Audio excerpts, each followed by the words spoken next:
Saya perlu abang buat pura-pura jadi pacar saya. 5 juta. Gak bisa kayaknya, masih banyak kerjaan saya. Oke, 10 juta. Cash. Coba deh, kamu bayangkan sejenak ya. Kamu punya kehidupan yang rasanya tuh bener-bener kayak cetak biru dari sebuah kesempurnaan. Yang sempurna banget dari luar gitu kan. Iya, bener. Kayak kamu cerdas, terus punya karir brilian, ditambah lagi status sosial yang bikin semua orang otomatis nengok pas kamu masuk ke dalam ruangan. Idaman semua orang lah ya intinya. Pasti dong. Dan yang paling penting, kamu punya seorang tunangan yang seolah melengkapi narasi hidup ideal itu tadi. Kamu ngerasa aman banget. Tapi, dalam hitungan detik aja, seluruh realitas itu hancur berkeping-keping. Wow, itu pasti sakit banget sih. Banget. Karena kamu tiba-tiba tahu kalau tunanganmu ini berselingkuh. Dan yang bikin pukulan ini makin fatal, dia berselingkuhnya itu sama adik tirimu sendiri. Gila sih, itu bener-bener pengkhianatan tingkat tinggi. Nah, di tengah kehancuran mental yang absolut kayak gitu, siapa sangka coba kalau satu-satunya sosok yang jadi penopang kewarasanmu justru bukan terapis mahal, bukan juga sesama miliarder. Tapi malah seseorang yang sama sekali nggak terduga ya. Benar banget, melainkan seorang pria sederhana yang kesehariannya tuh jualan ketoprak di pinggir jalan.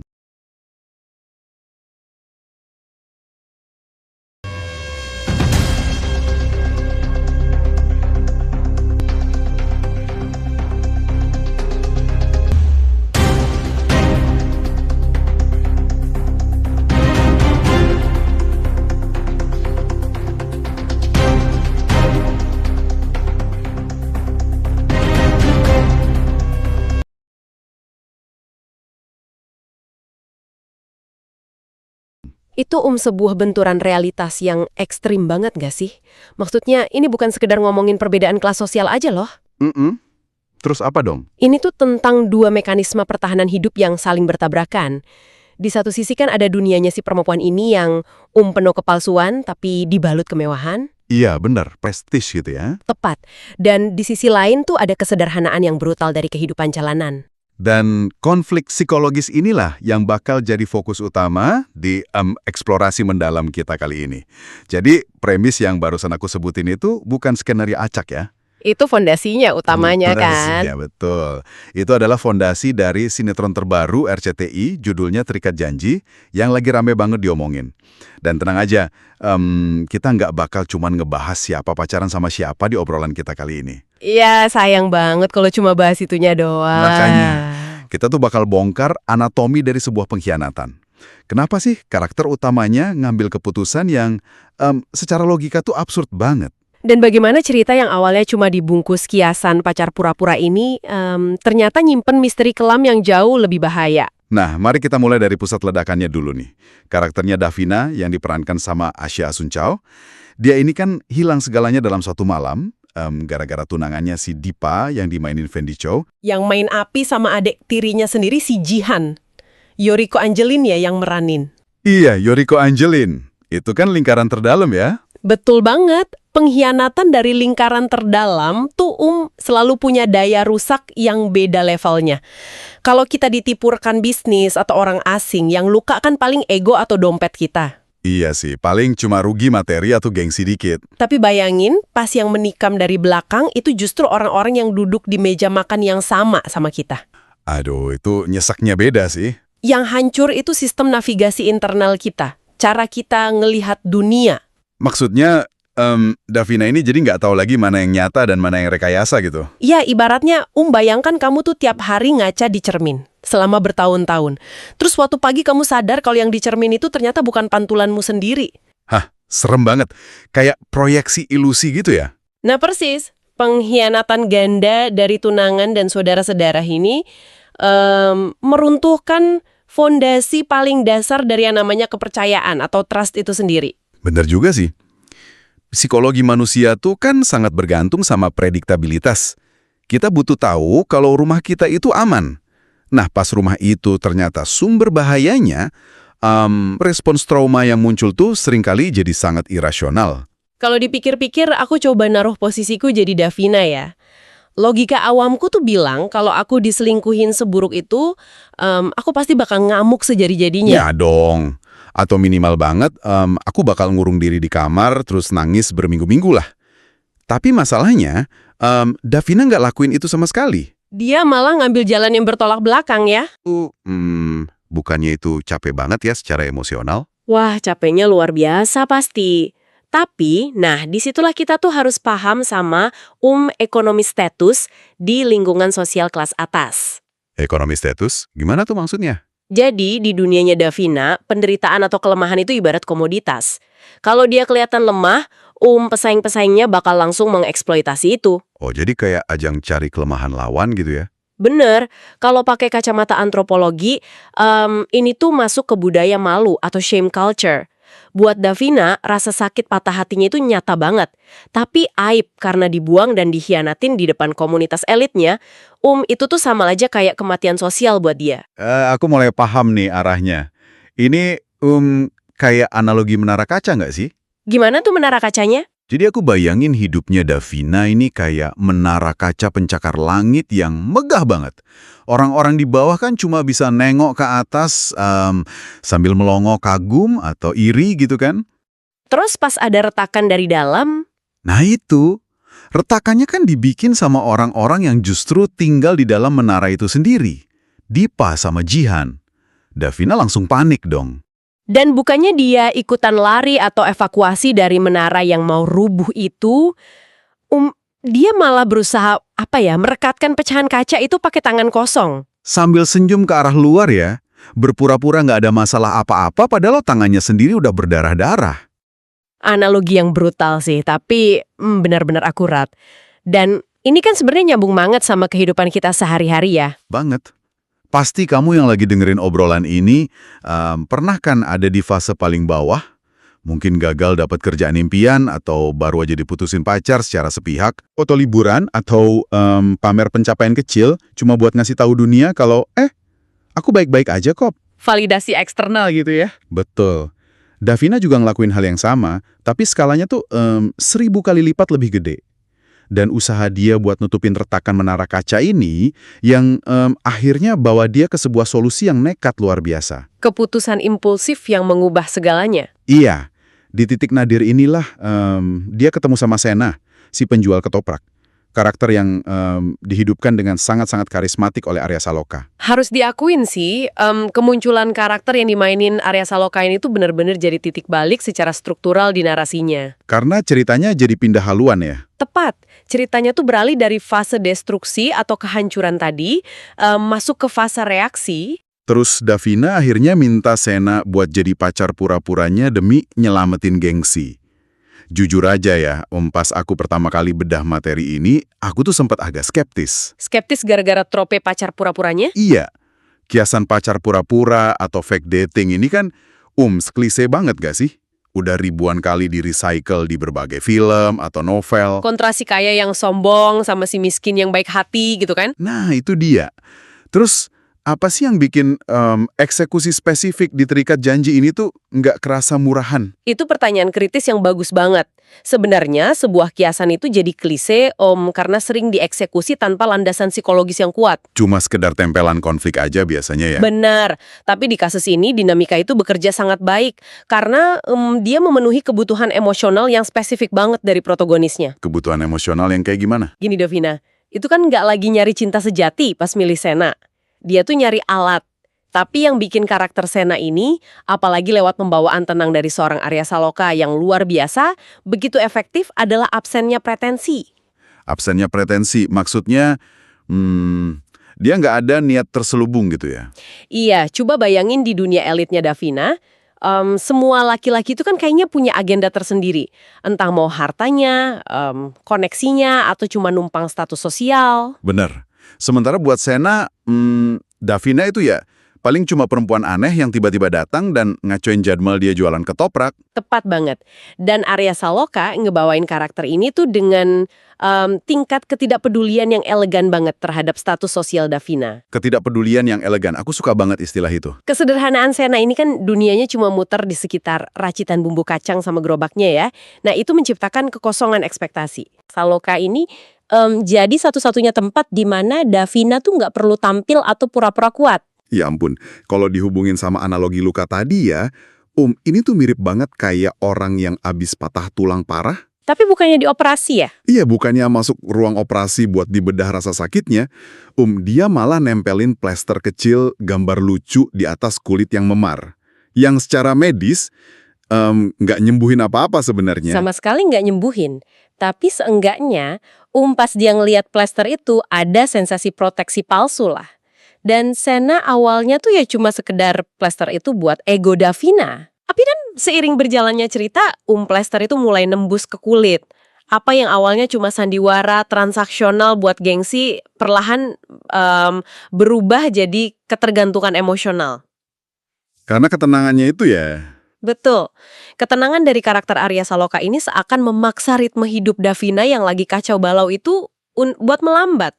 Davina jadi sadar kalau dia tuh baru bisa napas lega pas lagi di dekat Sena. Wah, itu sih ngerubah cara pandangku pas nonton adegan-adegan awal mereka loh.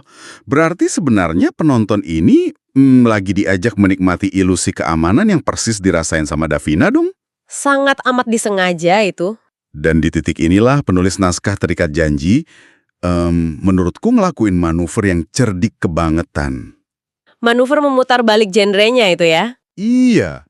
Kita tuh kayak digiring masuk lewat pintu depan yang terang benderang, tulisannya gede banget, drama romantis. Tapi pas udah di dalam, tiba-tiba lantainya jeblos dan kita jatuh ke ruang bawah tanah yang gelap gulita. Ini tuh ngingetin aku sama strategi militer kuno sih, kuda Troya. Wah, kuda Troya gimana tuh? Kamu tahu kan hadiah patung kuda kayu yang kelihatannya indah dan aman banget di luar, tapi ternyata di dalam perutnya tuh nyimpan pasukan tentara penghancur. Setuju banget. Kuda Troya adalah analogi yang pas. Kita mikirnya dikasih tontonan romansa beda kasta yang bikin senyum-senyum sendiri, tapi ternyata bungkus manis itu cuma tipuan. Pas kita udah nyaman, ketawa ngelihat lucunya Arya Saloka adaptasi di dunia konglomerat, tiba-tiba pintunya kebuka. Dan keluarlah misteri yang gelap banget. Ternyata, Sena ini bukan sekedar orang lewat yang kebetulan ketemu Davina, terpendukung lain. Kayak ada Novan yang dimainin Rizky Hanggono, terus Mayang yang diperanin Kinaryosi, dan Veronica oleh Virnie Ismail. Dan yang paling memutarbalikkan logika dari semuanya, ada sebuah kematian misterius yang ternyata jadi teka-teki sentral di cerita ini. Merinding sih, transisi genre dari romantis ke misteri thriller, gini, risikonya gede banget kan sebenarnya. Sangat beresiko. Tapi di sini dieksekusinya metodis banget. Dalam struktur cerita thriller, itu plot twist baru bakal nendang kalau audiensnya sebelumnya merasa benar-benar aman. Jadi mereka dibikin terlena dulu ya? Benar. Penulisnya ngebiarin kita invest gila-gilaan ke aspek romansanya sama komedi situasional dari si tukang ketoprak dan wanita kaya ini. Nah, pas pertahanan kita udah turun, barulah jarum misterinya disuntikan. Tunggu dulu. Kalau kita pakai logika itu, berarti motif kehadirannya Sena ini harus dipertanyakan ulang dong? Nah, itu dia poinnya. Kan kalau rahasia gelap dan kematian misterius ini nyambung sama masa lalunya Sena atau keluarganya, berarti pertemuannya sama Davina tepat pas Davina lagi hancur-hancurnya, itu bukan kebetulan semesta dong? Itu dia pertanyaan bernilai miliaran rupiahnya. Apakah kehadiran Arya Saloka sebagai Sena ini murni takdir yang nggak disengaja? Atau jangan-jangan ini tuh bentuk infiltrasi yang udah dikalkulasi dengan sangat dingin? Aduh, kalau beneran direncanain, berarti sifat tenang dan mengayominya Sena bukan bawaan lahir dong, tapi bentuk manipulasi psikologis tingkat dewa. Masuk akal kan, dia tahu banget perempuan yang baru aja dikhianatin keluarganya itu bakal rentan banget, gampang banget bersandar sama sosok asing yang kelihatan aman dan nggak menuntut apa-apa. Itu ngeri banget sih kalau dipikir-pikir. Berarti setiap kali Sena ngasih senyuman yang bikin tenang, atau sekedar bawain ketoprak buat ngehibur Davina, itu bisa aja bagian dari jebakan. Jebakan yang udah disiapin dengan sangat rapi. Penonton jadi ditaruh di posisi yang paranoid banget kan? Posisi yang harusnya dirasain sama Davina, kalau aja dia nggak lagi dibutakan sama lukanya sendiri. Tapi anehnya, penonton malah suka banget sama permainan kucing-kucingan ini. Dan fenomena respons audiens ini nggak bisa dilepasin dari desain karakternya. bikin karakter kompleks kayak gini, pria yang kelihatannya super baik, tapi mungkin nyimpen niat mematikan, itu butuh jangkar visual yang luar biasa kuat. Kalau aktornya gagal ngebawain karakternya malah jatuhnya kayak psikopat murahan ya. Bener banget, nggak bakal ada yang simpati. Nah, makanya aku mau banget nyorotin reaksi yang rame di media sosial, apalagi setelah episode perdana tayang.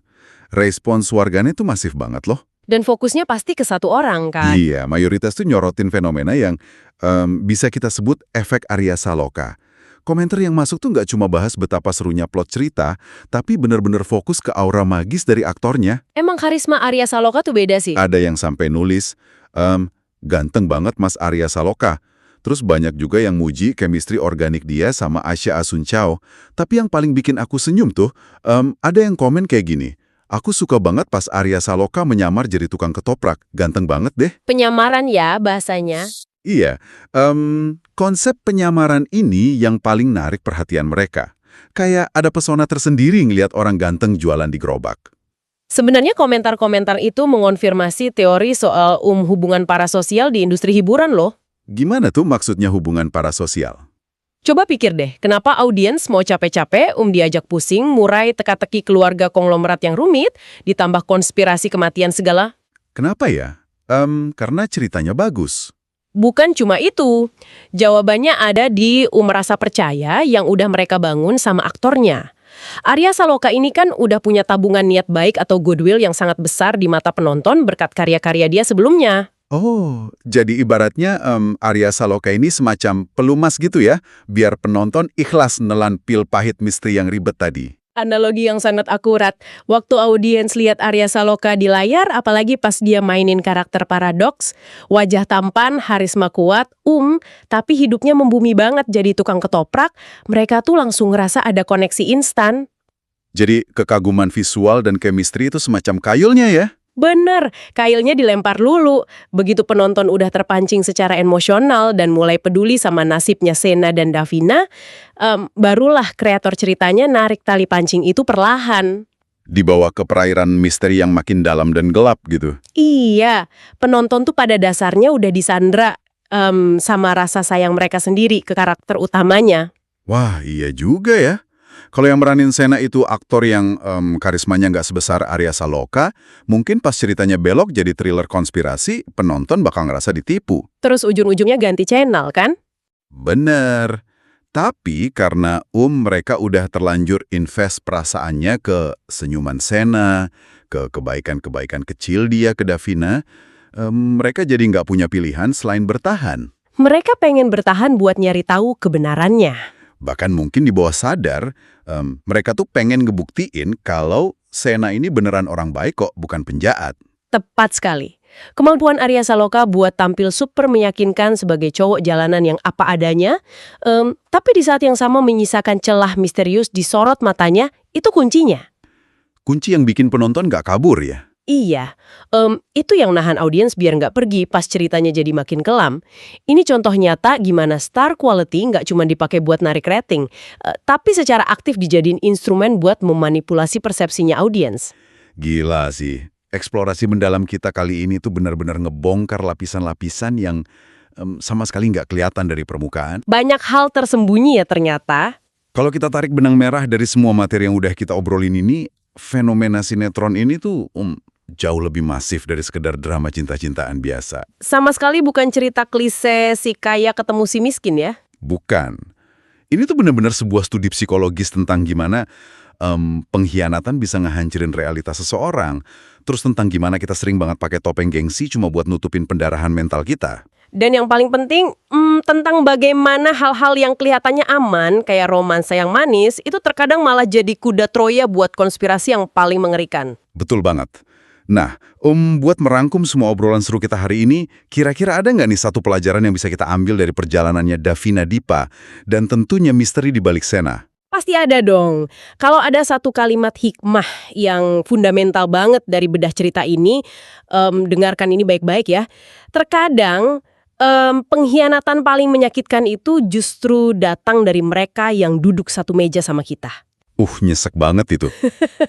Tapi penyembuhan dan kebenaran itu justru seringkali datang dari tempat dan dari sosok yang paling nggak kita duga-duga. Itu konklusi yang luar biasa mendalam loh. Luka yang ngehancurin masa depan kita tuh bisa jadi malah diukir sama tangan orang yang tiap hari genggam tangan kita sendiri. Paradoks yang menyedihkan ya. Tapi di sisi lain, harapan kita untuk sembuh malah tersembunyi di balik sebuah gerobak ketoprak di pinggir jalan yang biasanya lewat aja tanpa kita lirik. Itulah kehebatan fiksi. Fiksi yang bagus tuh selalu bisa jadi cermin yang mantulin ketakutan sekaligus harapan terdalam dari audiensnya. Benar banget. Nah, sebelum kita benar-benar nutup obrolan kita kali ini, aku mau ninggalin kamu, iya kamu yang dari tadi udah larut ngedengerin bedah cerita ini, sama sebuah pemikiran yang cukup provokatif nih.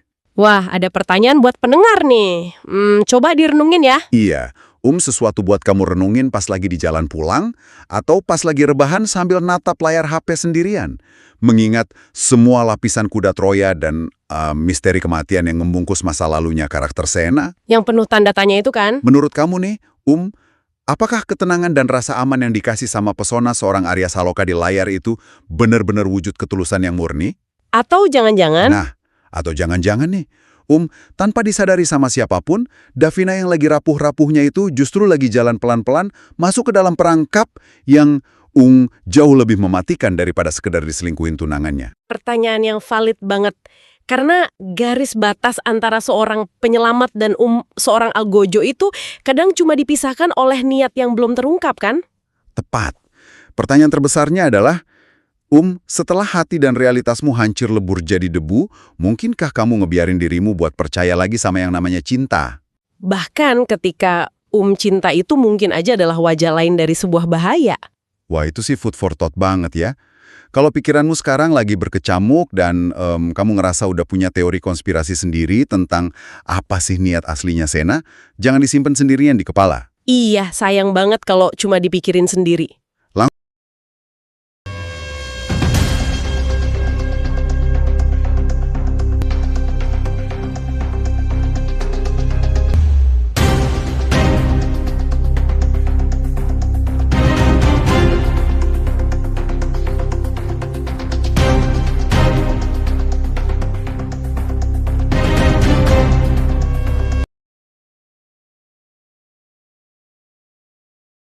Langsung aja tulis dan perdebatkan teori kamu di kolom komentar di bawah ini. Kita lihat siapa yang tebakannya paling tajam dan akurat. Mari kita ramaikan kolom komentarnya. Dan pastinya, biar kamu nggak ketinggalan satupun sesi eksplorasi mendalam bedah psikologi karakter dan obrolan-obrolan seru kita lainnya, pastikan kamu meluangkan waktu 1 detik sekarang juga. Buat apa tuh? Buat like, comment, share, dan pastinya subscribe dong di channel Motivasi David. Kita bakal terus balik, bawa analisis tajam yang siap ngaduk-ngaduk logikamu dan menantang cara kamu melihat sebuah cerita. Sampai kamu ngelihat dari sudut pandang yang sama sekali baru ya. Bener banget. Terima kasih udah ikut nongkrong di obrolan kita hari ini. Teruslah kritis, selalu pertanyakan narasi di sekitarmu, dan sampai jumpa di eksplorasi mendalam kita selanjutnya.